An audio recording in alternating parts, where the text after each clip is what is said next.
मुझे लगा तुम्हें परवाह नहीं होगी, लेकिन तुम तो बार बार फोन ही देखे जा रही हो। अगर तुम ऐसे ही रहोगी तो उमर तुम्हें और ज्यादा रुलाएगा, या मंगनी तोड़ देगा, या शादी वाले दिन नहीं आएगा। बस करो फिगन, तुम्हें लगता है ये बच्चों का खेल है इतनी जल्दी खत्म हो जाएगा? अंदाजा भी है कि इससे मेरी जिंदगी पर क्या असर पड़ेगा? मेरे दिमाग में ये सारी बातें तुम्हारी वजह से आई हैं। मत करो मुझसे मजीद बात। ये मेरी वजह से हुआ है, क्या तुम भूल गई हो? वहाँ से किस वजह से भागा था उमर? क्या ये गामजी की वजह से नहीं हुआ? उसने नहीं कहा कि अंगूठी फेंक देगा, गामजे को नहीं छोड़ेगा। फिगन देखो, तुम फिर से वही कर रही हो। क्या मतलब है मैं बोले जा रही हूँ? जब तुम मुझसे ये बातें करती हो मुझे गुस्सा आ जाता है और गुस्से में गलत सोचने लग जाती हूँ मैं। हो सकता है वो सच कह रहा हो। जब उसे कॉल आई तो तुम भी वही थी ना? वो टूना के लिए गया था, शायद गामजे आपा और वो टूना के ही बारे में बात कर रहे हो। हाँ हाँ, ये तो यकीनी है। तुम ऐसा करो कि अपने जहन में सिर्फ और सिर्फ तसव्वुर करती रहो सुरैया। फिगन तुम ऐसा कहकर मुझे फिर से गुस्सा दिला रही हो। कुछ भी नहीं मालूम, सुना तुमने? क्यों चिल्ला रही हो तुम दोनों? क्या हुआ है? कुछ भी नहीं अम्मी। हाँ तो फिर जबान से ज्यादा हाथ चलाओ काम में। देखो, तुम्हारे बाबा ने रिशद साहब से बात की थी, वो नहीं आ रहे हैं, उन्हें कुछ जरूरी काम है, लेकिन उमर आ रहा है। चलो जल्दी से काम खत्म करो।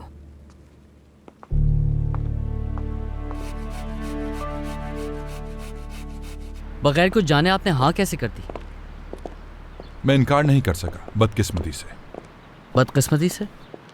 बाबा आपको तो इस बारे में खुश होना चाहिए, क्योंकि उन्होंने फातिमा साहिबा को इफ्तार की दावत दी है और वो अपनी बेटियों के साथ आ रही हैं। हाँ, तो ये वजह थी इसके पीछे। तो अब एक काम करें बाबा, मेरे ना जाने का बहाना सोच लें। अब रमजान के महीने में झूठ बोलूं क्या मैं? तुमने तो मेरी बात सुनी ही नहीं।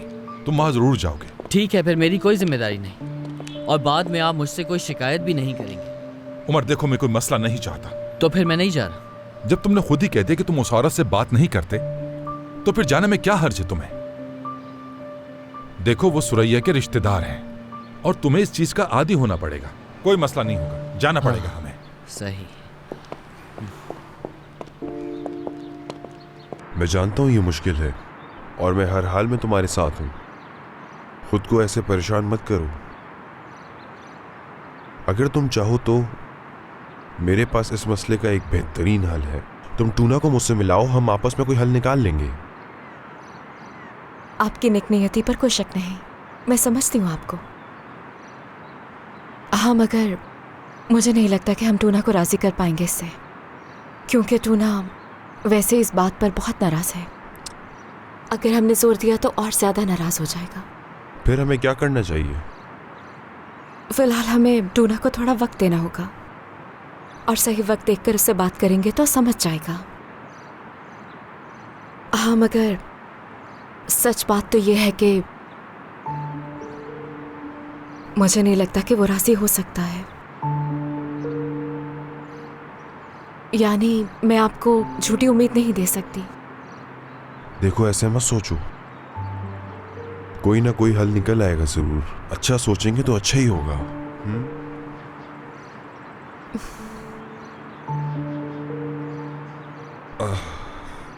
दरअसल मैं आपसे एक और बात भी करना चाहती थी।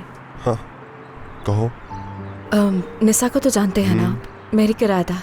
उस दिन रेस्टोरेंट में जो हुआ उसके बाद ताहिर उसे उसके 5 बच्चों के साथ अपने घर लेके जाना चाहता है, निसा की मर्जी के खिलाफ जाकर। इस बारे में रिशद साहब क्या कहते हैं? ताहिर की बात ठीक लगी उन्हें, लेकिन वो तुम्हें पसंद करते हैं, तुम्हारी बात सुनेंगे।